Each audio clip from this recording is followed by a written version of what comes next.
sanado badan ayaa dood laga qabay sida dowladnimada galmudug ay u saldhigan karto, laakiin waayahan dambe dadaalkii iyo juhdiga aad bixiseen awgeed runtii galmudug waxay lahayd ama leedahay weli ififaalo aada u qurux badan oo aan aaminsanahay haddii laga sii shaqeeyo lasii anba qaado inay meel dheer gaari karto. dadaal dheer kadib waxaa muuqatay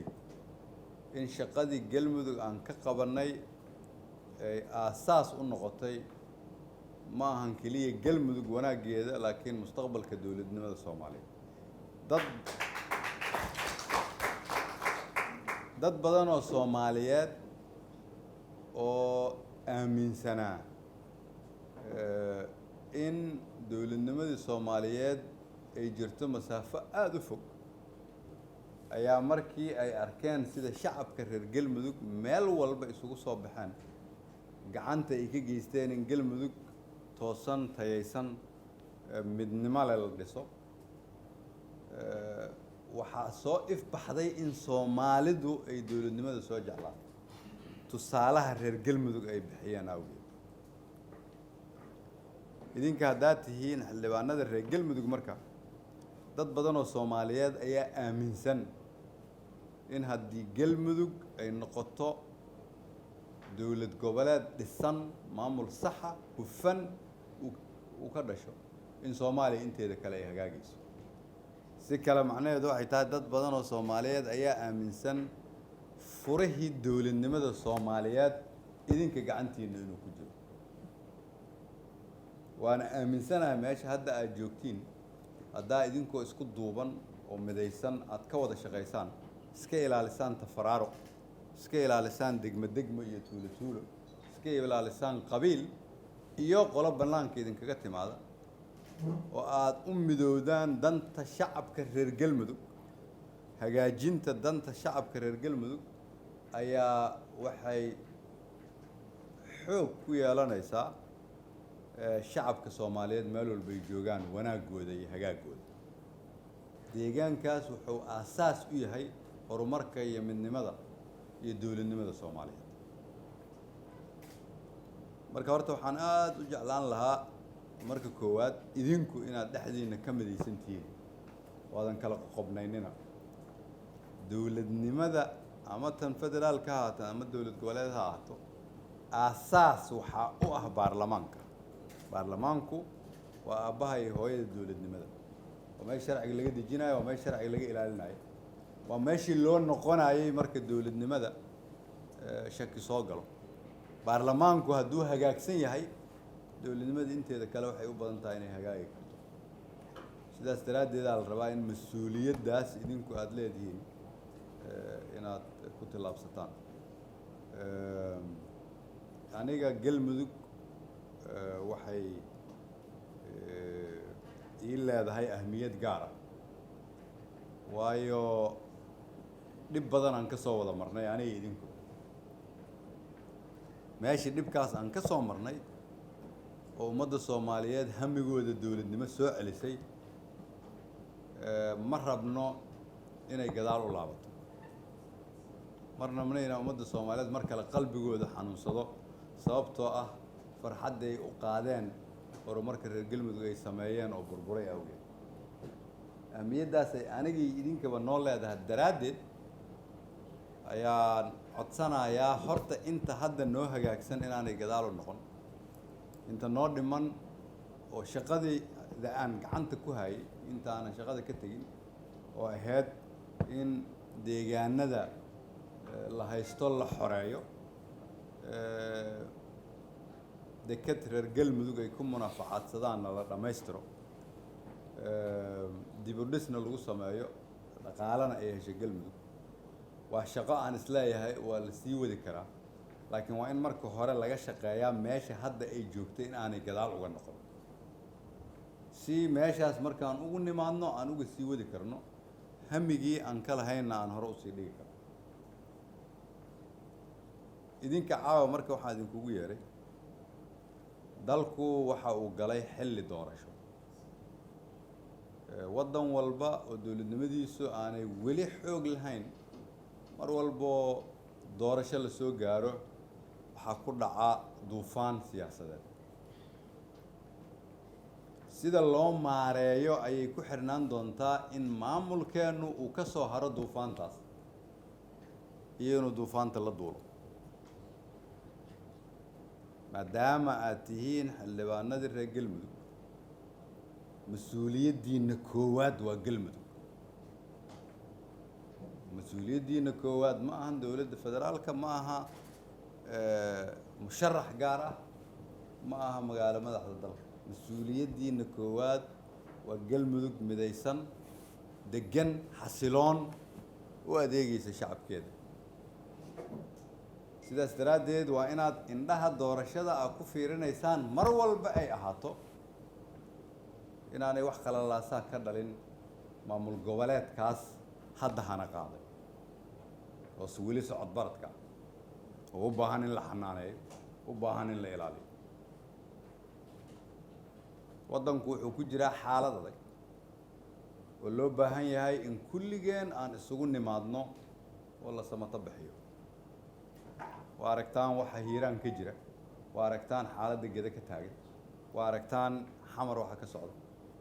waxaa la rabaa in laga badbaadiyo galmudug waxaana looga badbaadin karaa dadka reer galmudug oo mas-uuliyiinta ah oo idinku ugu horreysaan inaad qaadataan mas-uuliyaddaas in galmudug dib loo soo dhiso waa adag tahay inay adag tahana anigaa og meeshaan soo maray wiilasha iyo gabdhaha weli dhulkooda cadowgu haysto rajadooda waxay ku xiran tahay idinku sidaa u dhaqantaan rajadooda waxay ku xiran tahay idinku galmudug sidaa u ilaalisaan dadka soomaaliyeed oo reer galmudug ah oo aaminsan waa markii hadda la soo gaaray in horumar la helayo mustaqbalkooda waxay ku xiran yahay idinku sidaa u dhaqantaan arrimaha doorashooyinka ee xasaasiga ah ee dalka ka socda waxaa la rabaa reer galmudug haddaad tihiin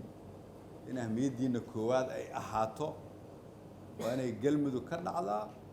doorasho aan dhibaato galmudug ku keenin hadday ka dhacdo doorasho xumbaarsan kala qaybsanaan iyo tafaraaro ka soo hari maysaan waana gebteen mas-uuliyaddiina haddii ay ka dhacdo doorasho markii ay soo dhammaato galmudug mugdi gelisa mas-uuliyaddaasaa qayb ka tegi qofka mas-uulka ah marka laga rabo inuu wax qabto ma aha inay tahay marka ay wax hagaagsan yihiin waa marka ay wax halaysan yihiin ma aha marka laga rabo inuu wax qabto marka ay xaaladdu fududahay waa marka ay xaaladdu adag tahay ma aha marka go-aanku qof walba uu iftiin u yahay laakiin waa marka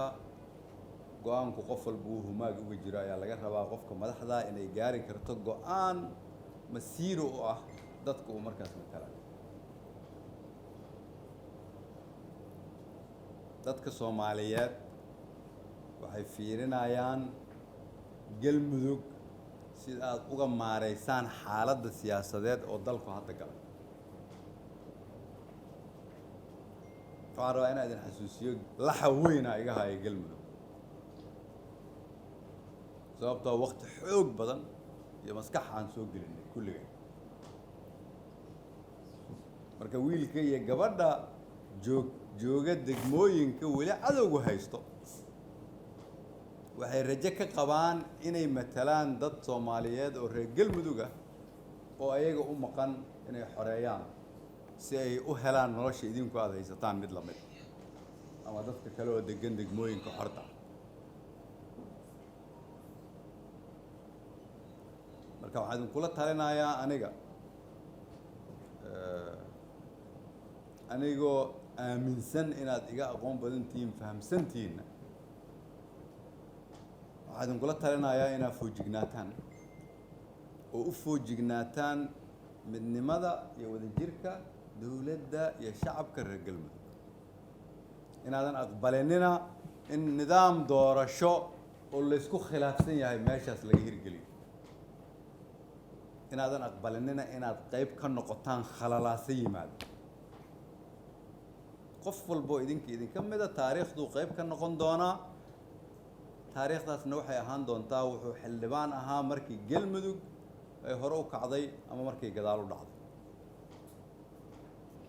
fariintaydu marka waxay tahay waxaan rabnaa dalka inay doorasho ka dhacdo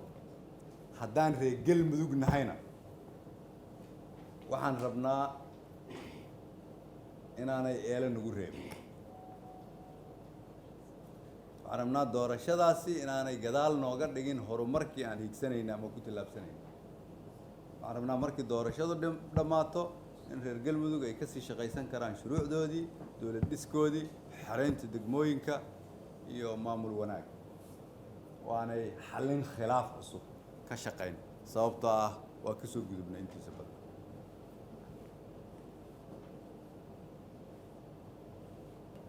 intaas ka sokow aniga waxaan ahay murashax madaxweyne sida dad kaloo badan ay yihiin waxaana u raadinayaa kursiga madaxweynenimada inaan dadka iyo dalka soomaaliyeed wax ugu qabto ee inaan ku fariisto u raadin maayo